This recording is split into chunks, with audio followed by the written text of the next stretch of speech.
बाद इंडिया लिखता है, बिकॉज ऑफ दिस संगी idiot the Iranian gun ship fire 2 Indian ships in Hormuz, whole world is now hating India, hi Arya go to your fatherland Israel.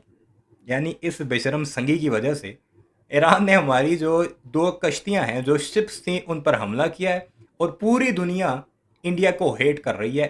So hey guys, मैं हूं तस्खीर और हम इस video में देखने वाले हैं कि गौरव आर्या का सॉफ्टवेयर अपडेट कैसे हुआ है भाई इंडियन पब्लिक के द्वारा।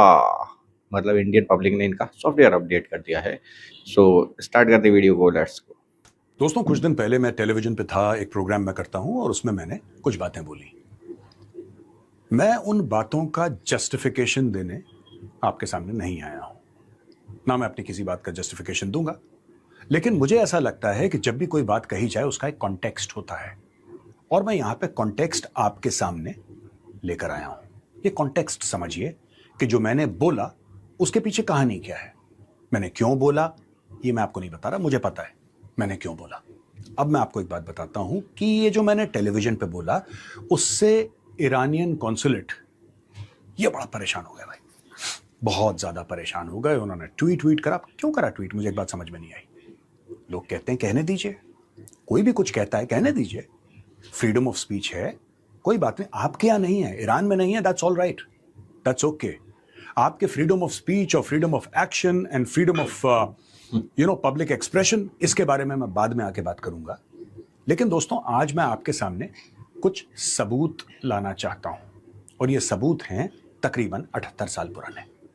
मैंने बोला ना, context is important, justification is not important. कोई बहाना बनाए, अरे नहीं साहब मैंने तो ये बोला पर एक्चुअली मेरा मतलब ये था ना, context is important.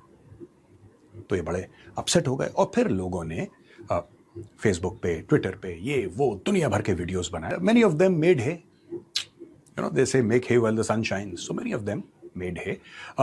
Some of them were well meaning although critical, उनको नहीं पता कॉन्टेक्स्ट। कुछ लोग ऐसे भी हैं जिनके पॉलिटिकल लीनिंग्स हैं और अगर आप उनके फेसबुक पोस्ट में जाएंगे या उनके ट्विटर पे जाएंगे आपको पता लग जाएगा where are they coming from, right, and which political parties they support. And it's okay to support a political party, it's all right. आप किसी भी पॉलिटिकल पार्टी को सपोर्ट करें, वो आपका अधिकार है। लेकिन यार आप ट्रुथ को कलर ना करें because of your political inclinations, वो गलत हो जाता है। अच्छा, मुझे एक बात समझ में नहीं आई। बात हो रही है गजा की। मैं अपने टीवी क्लिप की बात कर रहा हूं, वो क्लिप मैंने यहां पे नहीं लगाई है because it belongs to the channel, it does not belong to me and I have no business putting up somebody else's content, I will not do that. अब बात यह है ना कि मैंने बात करी किसकी, लेबनान की, मैंने बात करी गजा की, और मैंने जो बोला वो आप सबको पता है कि मैंने क्या बोला। इसमें ईरान को क्यों परेशानी हुई, मुझे एक बात समझ में नहीं आई। ईरान की जो रेजीम है, जो स्टेट है, उनका क्या मतलब है, मैं ये जानना चाहता हूं जेन्युइनली। आपका क्या लेना देना है लेबनान के साथ, आपका क्या लेना देना है गजा के साथ? यहाँ से इसके इंटेलेक्ट का लेवल चेक कीजिए कि ईरान का क्या लेना देना है लेबनान के साथ। ईरान ने स्टेट ऑफ हॉर्मुज़ खोलने की शर्त तभी मानी थी कि लेबनान में जंग बंदी होगी, और तुम्हें ये तक नहीं पता कि क्या रिश्ता है लेबनान का और ईरान का। खैर, ये चवले मारता रहा है, मैं आपको जल्दी जल्दी कॉन्टेक्स्ट कर रहा है वो समझा देता हूँ। क्या इसने पहले ईरान को रगड़ा कि ईरान अपने मुल्क में इतने इतने लोगों को मार रहा है, फलाना कर रहा है, टिमकाना कर रहा है, वहाँ पर जुल्म कर रहा है, 35,000 लोग मार दिए। इसकी एक मैं ट्वीट भी आपको दिखाऊंगा जिसमें भी ये झूठ बोतला पकड़ा गया है। फिर इसने उसके बाद इसराइल की तारीफें शुरू की। जब हमारे पास 1962 में चीन ने हमला किया, चीन घुस रहा था हमारे अंदर, हमें मार मूर के उसने चकरा कर रख दिया था, तब इसराइल ने हमारी मदद की थी। फिर उसके बाद 65 की जंग हुई, कोई और नहीं आ रहा था जी, पाकिस्तान बड़ा तकड़ा था, फिर इसराइल ने हमारी मदद की, फिर 71 में मदद की, फिर कारगिल में मदद की, अब भी मदद की, कल भी मदद कर रहा है। जब कोई नहीं खड़ा था तो सिर्फ इसराइल हमारी मदद करता रहा। इसके कहने का मकसद ये ठीक है, इसकी सारी बातें हम मानते हैं कि पाकिस्तान के अगेंस्ट हो, चाइना के अगेंस्ट हो, तुम्हें इसराइल ने हेल्प किया है और करना भी चाहिए। ठीक है, तुम्हारा दोस्त है, हमें भी चाइना मदद करता है। लेकिन ये क्या जवाज़ है कि उसने तुम्हें मदद की और तुम उसके जेनोसाइड को सपोर्ट करो? और इसी वजह से इस बेशरम को गालियां पड़ी भारत के अंदर से भी। खुद भारत के बड़े बड़े इंटेलेक्चुअल्स ने, जो वीडियोस तक नहीं बनाते, इसकी बात पर वीडियोस बनाकर इसे जलील किया, और कई तो मैं अपनी वीडियोस में आपको दिखा भी चुका हूं। लेकिन अब मैं आपको दिखाता हूं कि इसके इस वीडियो के बाद लोगों का क्या रिएक्शन है वो ज़रा देखिएगा। उसमें एक ट्वीट में आपको सबसे पहले दिखाऊंगा जो बड़ी इंपॉर्टेंट है, जब इसने ईरान के अब्बास अरागची को ऑपरेशन सिंदूर के दौरान जब वो इंडिया गए थे तो गालियां निकाली थी अपने यूट्यूब चैनल पर। वो ज़रा देखिए, वो तो आपने वीडियो देखी हुई है। उसके बाद इसने जस्टिफिकेशन कैसे दी थी, जैसे अब जस्टिफाई कर रहा है ना, पहले भी इसने कोशिश की थी जस्टिफिकेशन देने की। वो क्या जस्टिफिकेशन थी, ये ट्वीट मुलाहिजा कीजिए। अब जब इसने गालियां दी तो ईरान इन इंडिया यानी ईरान की जो एम्बेसी का ऑफिशियल सोशल मीडिया हैंडल है उसने लिखा था, respect for guest has a long standing tradition in Iranian culture, we Iranian consider our guest to be beloved by God, how about you. यानी ये चपेड़ मारी थी कि हमारे ईरानी कल्चर में गेस्ट जो होता है उसकी रिस्पेक्ट करना बहुत बड़ा समझा जाता है, बहुत बड़ा मकाम है गेस्ट का। हम ईरानियन अपने मेहमानों को खुदा का महबूब समझते हैं। तुम जरा अपना बताओ, तुम क्या समझते हो। नीचे उन्होंने वो वीडियो लगाई थी जिसपे ये पिग लिख रहा है अब्बास अरागची को। ये ईरान की एम्बेसी ने लानत भेजी थी। इसका उसने जवाब क्या दिया था, ये बड़ा इंपॉर्टेंट है। गोबर आर्य लिखता है अपने ऑफिशियल अकाउंट पर, we in India say guest is God, the world swears by our hospitality. हम भगवान कहते हैं अपने मेहमान को, और दुनिया को हमारी हॉस्पिटैलिटी का पता है। हमें पता है जो लड़कियां आती हैं उनके साथ तुम रेप्स करते हो, हमें बड़े अच्छे तरीके से पता है। But Iran supplies weapon to Pakistan, the same weapons that kill innocent Indians. कि ईरान हथियार फराहम करता है पाकिस्तान को। कौन सा ऐसा हथियार है जो हम ईरान से खरीदते हैं, जरा गोबर आ रही है वो भी थोड़ा सा लिख देते। यानी झूठ बोला इसने अपनी बात को जस्टिफाई करने के लिए अपनी लोकल ऑडियंस के लिए कि पाकिस्तान को ईरान हथियार फराहम करता है। बाद इंडिया लिखता है, बिकॉज ऑफ दिस संगी idiot the Iranian gun ship fired 2 Indian ships in Hormuz, whole world is now hating India, hi Arya go to your fatherland Israel. यानी इस बेशरम संगी की वजह से ईरान ने हमारी जो 2 कश्तियां हैं, जो शिप्स थी, उन पर हमला किया है और पूरी दुनिया इंडिया को हेट कर रही है इस गधे की वजह से। और साथ उसने लिखा है कि अपने फादरलैंड इजराइल चले जाओ। प्रोफेसर एस डेमन लिखता है, utter nonsense, even thinking of taking any help of the Zionist whose PM Netanyahu and DM have warrant of arrest against them for genocide in Gaza and now commenting in Lebanon and Iran is disgraceful. यानी ये जो Netanyahu वगैरह की तारीफ कर रहा है अपनी इस वीडियो में, आगे काफ़ी इसने तारीफें कर रखी हैं कि इंडिया के साथ और हमारे साथ बहुत ये करते हैं वो करते हैं। उसके बारे में ये प्रोफेसर कह रहा है कि उनके खिलाफ तो इंटरनेशनल जो कोर्ट ऑफ जस्टिस है उनके वारंट है कि उसने जेनोसाइड कर रखा है। गजा में कर लिया, अब लेबनान में कर रहा है और ईरान में करने की कोशिश कर रहा है। सुनो गोबर आ रही है हमारी पाकिस्तानियों की ना, सुनो अपनों की सुन लो। You are not even close to 1% intellect of Araghchi and in fact all of Iranian top leadership. You are just an illiterate sadak chap jahil troll, because people like General Bakshi are with Iran, but minors like you will support anyone and everyone who is bomb Muslim. आगे उसने गाली दी है। अब ये कह रहा है कि तुम अरागची और जो बाकी ईरानी लीडरशिप है उनके 1% भी इंटेलेक्ट जोगे नहीं हो, तुम जाहिल हो, सड़क छाप हो, पता नहीं फलाना फलाना। और जनरल बख्शी का हवाला दिया कि वो भी ईरान को इसमें सपोर्ट कर रहा है, और तुम बेशरम जो है जो मुस्लिम्स को बम करेगा, मुसलमानों को मारेगा, तुम उसे सपोर्ट करोगे हमेशा। बिना किसी शर्म के इस मुल्क का जितना नुकसान हमारे गोदी मीडिया ने किया है उतना नुकसान कोई और कर भी नहीं सकता। इस देश का दुश्मन न तो पाकिस्तान है, न कोई और मुल्क है। इस देश का सबसे बड़ा दुश्मन है हमारा गोदी मीडिया, जो दुनिया भर में हमारे दुश्मन बनाता है। ऑपरेशन सिंदूर के दौरान इसी गोदी मीडिया ने इतना गंदा कवरेज किया। कोई आसिम मुनीर को गिरफ्तार करवा रहा था, कोई कराची पर अटैक करवा रहा था, कोई शहबाज शरीफ को गिरफ्तार करवा रहा था, और इन सारे तमाशों की वजह से दुनिया में हमारी सिर्फ और सिर्फ बेइज्जती हुई है। और आज जब ईरान का सारा मामला चल रहा है उस समय भी इस तरह की गंदी और घटिया कवरेज की जा रही है कि जो ईरान ये कहता है कि हिंदुस्तान हमारे 5 दोस्तों में से है, उसको तेल भेजने के लिए हम किसी तरह का कोई टाल नहीं लेंगे, उस ईरान के बारे में गंदी गंदी बातें इस मीडिया चैनल्स पर की जा रही। ताजा एग्जांपल है, एक कोई मेजर गौरव आर्या है, बताया जाता है कि 6 साल कुल मिलाकर नौकरी की है। ना तो कोई किताब है, डिफेंस एनालिस्ट हो यह समझने के लिए, ना तो कोई किताब उन्होंने लिखी है, ना कोई उनका रिसर्च है, और ना कोई समझ है। जहर फैलाते रहते हैं यूट्यूब पर बैठकर, और उनको बुलाकर गोदी मीडिया के लोग अपनी नाक तो कटवाते ही हैं, मुल्क की बेइज्जती करवाते हैं। ये किसी चैनल पर गए हुए थे और उस चैनल पर चिल्ला चिल्ला के कहते हैं कि इजराइल मेरा सगा भाई है। इजराइल इनका पता नहीं कब से सगा भाई बन गया, और कहते हैं कि लेबनान पर 10 और बम गिरा दे, ईरान पर 10 और बम गिरा दे, अच्छा होगा। ये इंसान है या इंसान के रूप में जानवर हैं कि सारी दुनिया जो देख पा रही है, यहां तक कि इजराइल के दोस्त जो मुल्क रहे हैं, इंग्लैंड और फ्रांस और इस तरह के मुल्क, वो भी जो देख पा रहे हैं कि आम शहरियों को बेरूत में मारा गया, शहर का मकान गिराया गया, शहर के व्यस्त टाइम में जिस समय खूब गहमा गहमी रहती है उस वक्त जानबूझकर बम गिराया गया और सैकड़ों लोगों को मार दिया गया, औरतों और बच्चों को मार दिया गया, जिसकी मजम्मत सारी दुनिया कर रही है। यह आदमी खड़ा होकर टीवी चैनल पर खड़ा होकर इस तरह की घटिया बात करता है, इस तरह की चीज कहता है और कहता है इजराइल मेरा सगा भाई है। अब तुम्हारा सगा भाई कौन है, बाप कौन है, वो तुम डिसाइड करो, उससे कुछ लेना देना नहीं है किसी का भी, ये तुम्हारा पर्सनल मैटर हो सकता है।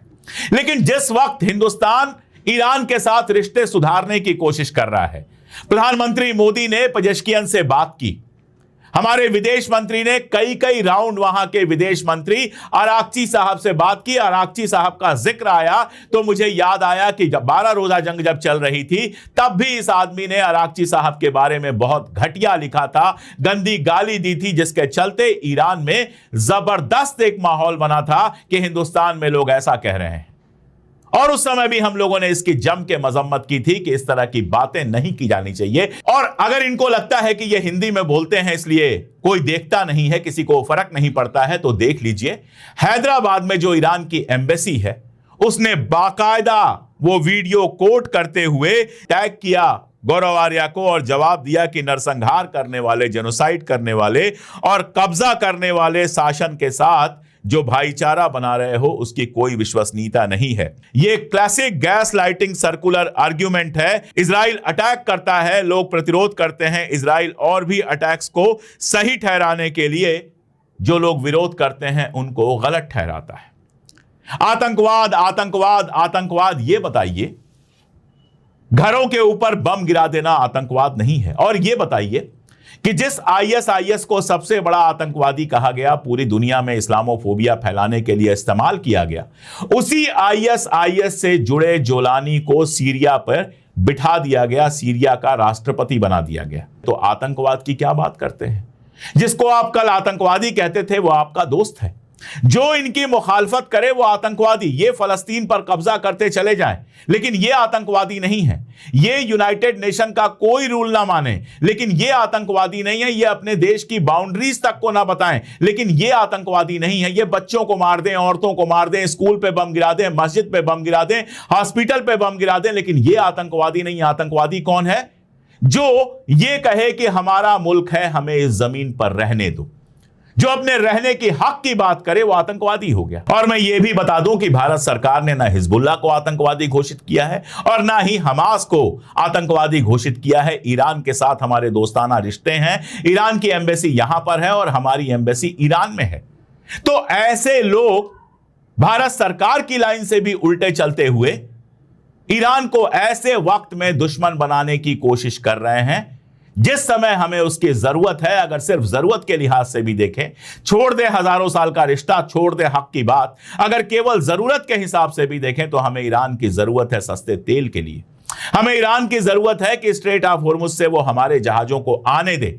और ऐसे में जब इस तरह के बयान जाते हैं तो ईरान की जनता और ईरान के प्रशासन के बीच में किस तरह की इमेज बनेगी वो आप अच्छी तरह से समझ सकते हैं। इसलिए जहर फैलाने के लिए और नफरत फैलाने के लिए जो इस तरह की बातें होती हैं, पहला फर्ज हिंदुस्तानियों का बनता है कि इसकी मजम्मत करें, इसकी मुखालफत करें और कहें कि इस तरह की घटिया बातें, जनता के ऊपर, आम लोगों के ऊपर बम गिराने की बातें कतई नहीं होनी चाहिए। और मीडिया से तो मैं क्या ही कहूं, अगर वहां कोई पत्रकार बैठा होता तो पलट के ऐसा सवाल पूछता कि इनका मुंह लाल हो जाता। लेकिन वहां पर जो एंकर बैठे हैं वो दिन रात क्या करते हैं ये मुझे बताने की जरूरत नहीं है। आप ज्यादा उनके वीडियोस देखते होंगे, आप बेहतर तरीके से समझ सकते। फादर के लैंड में पैदा हुआ बिटवा मिल गए भाई साहब। हम इजराइल के भाई हैं, हम इजराइल के सगे भाई हैं। क्या बोला तूने? हम इजराइल के सगे भाई हैं। तुम्हारे बाप कितने हैं? मेरा दादा बाप। Israel is their fatherland. भाई साहब फादरलैंड, गोबर आर्य भाई साहब, गोबर आर्य, गौरव आर्य, गौरव आर्य, गौरव आर्य भाई साहब सगा भाई हैं इजराइल के। अब ये सब मत पूछ लेना, वो पूरा प्रोसेस जो है कैसे पैदा होते हैं, सगा भैया कैसे हो सकते हैं किसी के, ये सब मत पूछने लगना पूरा कि भाई हम बता के या वीडियो चला के दिखाएं कोई ऐसा जो है बायोलॉजिकल वाला जो है वो कैसे होते हैं सगे भैया जो है। भाई साहब हम तो सिर्फ इतना जानते हैं भाई साहब, सगा भाई बोल रहे हैं, इजराइल के सगा भाई। भाई साहब पूरा देख लो आप, कितने बार बोला है, इतने बार बोला है भाई साहब। कभी किसी को बना लेते हैं, अभी ट्रम्प अंकिल जो वो भी पॉपो थे, अब इजराइल वाले पॉपो हो गए भाई साहब। इजराइल के वकील आ गए प्रोग्राम में। क्यों नहीं, हम इजराइल के भाई हैं। इजराइल के वकील नहीं है, हम इजराइल के सगे भाई हैं और मैं सपोर्ट करता हूं जो इजराइल कर रहा है लेबनान में। और मैं तो ये कह रहा हूं कि 100 बम और मारे लेबनान के ऊपर और गाजा के ऊपर 50 और मारे। तो वकील भाई है सगे इजराइल के, सगे भाई है मैडम, सगे भाई है इजराइल के, सगे भाई हैं भाई साहब। लेबनान पे बम मारे, गाजा पे बम मारे, लेबनान पे 100 बम और मारे, ये सोच रहा, ये बोला गाजा पे और बम मारे हूँ। वैसे वो हमारे बम पे जो बम पे लात मार दिए थे ना, वो बम पे बम माने पिछवाड़ा, ये लेबनान पे वो मरवाना चाह रहा है। ये सगे भैया वाला जो ना, सगा भैया बोल रहे हैं जिनको, फादरलैंड से पैदा हुआ सगा भैया, वो पिछवाड़े पे लात मार दिए थे। काऊ हम दिख रहे हैं, गौरव आर्य नहीं है, ये भगत है ही कोई ऐसे ही, गौरव आर्य जैसा जो नहीं है वो भगत है भाई साहब। इसके पिछवाड़े पे काऊ वो पसंद नहीं करते ऐसे मूर्ति पूजा को जो बुरा मानते हैं। और हमारे देश में तो मूर्ति पूजा किया ही जाता है, और सुनते हम तो खतना भी करवाता है वो लोग के तरह, वो पिंचर वाले लोग की तरह ही खतना भी करवाता है, मूर्ति पूजा को भी बुरा मानता है और बीफ भी खाता है सब सारा। फिर भी उसके बावजूद भी सगा भैया हैं गौरव आर्य फिर भी बोल रहे हैं भाई साहब सगे भैया हैं। सगा भैया मतलब अब कुछ लिब्रांडू लोग बकवास कर रहा कि कौन उधर कोई गया था, उधर से इधर कोई आया था, वो कैसे हो गए किसी को भी पॉपो बना लेते हैं, कोई वही नहीं है भाई साहब। बाप है हमारे, बकवास कर रहा है। खबरदार, बाप है हमारा। तुम्हारे बाप कितने हैं? मेरा दादा बाप। Israel is their fatherland and India their motherland. हाँ तो भाई साहब कहा हो गए, कैसे नहीं हो सकते, फालतू का बकवास करके पूरा वो फालतू का डिटेल में जा रहा है कि सगा भैया कैसे हो जाते हैं। सगा भैया तो एक ही तरह से होते हैं, एक तरह से होते हैं। और भी का बकवास बोल रहा पता है भाई साहब, कहा बोल रहा है कि घोड़े का लीद साफ करते थे, कैसा वीडियो डाल रहा भाई साहब व्हाट्सएप पे हमको, गोबर आर्य को भाई साहब कैसा इंसल्ट, गौरव आर्य को कैसा इंसल्ट का बेइज्जती कर रहा है। बोल रहा है मेजर पे कहीं कोई लड़ाई बड़ाई नहीं लड़ाई, घोड़े का लीद साफ करता था बस सेना में जो। ऑलराइट गाइस, तो यहाँ पर बहुत ज़्यादा क्रिटिसिज्म झेलना पड़ रहा है और ये बात सही भी है कि भाई तुमने हरकत ही ऐसे करी है कि इंटरनेशनल लेवल पर तुम्हारी न्यूज़ जा रही है और तुमने ऐसी हरकत कर दी कि भाई तुम्हें मतलब शर्मसार होना तो दूर, अपोलोजाइज करना तो दूर, मतलब एकदम से बिल्कुल इंसानियत ही मर गई जेनोसाइड को सपोर्ट करते हुए। तो भाई ये सुनाना तो बनता है, पब्लिक का भी सुनाना बनता है और यहाँ पर रोस्टिंग भी बनती है। रोस्ट भी किया है लोगों ने, इनको खरी खोटी भी सुनाई है और कह रहे हैं कि भाई 6 साल नौकरी करी लेकिन उसका कुछ पता नहीं, मतलब क्या जानते हो फौज के बारे में। मतलब इतना तो फौजी कोई अभी करंट सिचुएशन में किसी भी फौजी से पूछ लोगे तो वो भी इसे जेनोसाइड बताएगा कि भाई हम इसके सपोर्ट में नहीं हैं। भरी पब्लिक में बॉम्ब फेंक देना, मार देना, लेकिन तुम अपने आप उसको भाई बता रहे हो भाई कि वो मेरा सगा भाई है। तो ये कहाँ की इंसानियत है, क्या है, कौन से एनालिसिस हैं, कौन सा डिफेंस है तुम्हारा। तो ये सारी चीज़ पब्लिक इनको सुना रही है कमेंट सेक्शन में। यूट्यूबर्स, जर्नलिस्ट जो हैं, जेन्युइन जर्नलिस्ट जो हैं, वो इनको सुना रहे हैं अपनी वीडियोस में, और कुछ रोस्टर्स हैं, फ़नी वीडियोस बनाते हैं, वो इनको सुना रहे हैं, अपने अंदाज में इनको रोस्ट कर रहे हैं कि फादर कैसे बने, सगे भाई कैसे बने। तो ये चीज़ें इनको सुनना बनता है। इससे बड़ा एम्बेरसमेंट क्या होगा भाई कि कोई बंदा जाकर खुलेआम कह रहा है कि भाई हम उसके साथ हैं, जेनोसाइड के साथ हैं और बम फेंको। तो ये कितनी गंदी बात है। इंसानियत तो छोड़ो, यहाँ पर तो दुनिया के ही खिलाफ हो गया ये। इंसानियत तो खैर ऊपरी चीज़ है, रूहानी चीज़ है। इंसानियत तो अंदर होती है हर किसी के नेचुरली, बस कोई कुछ को दबा लेता है, लेकिन इनके अंदर तो नज़र ही नहीं आती। भाई आप लोग क्या कहते हो, कमेंट में बताओ जल्दी।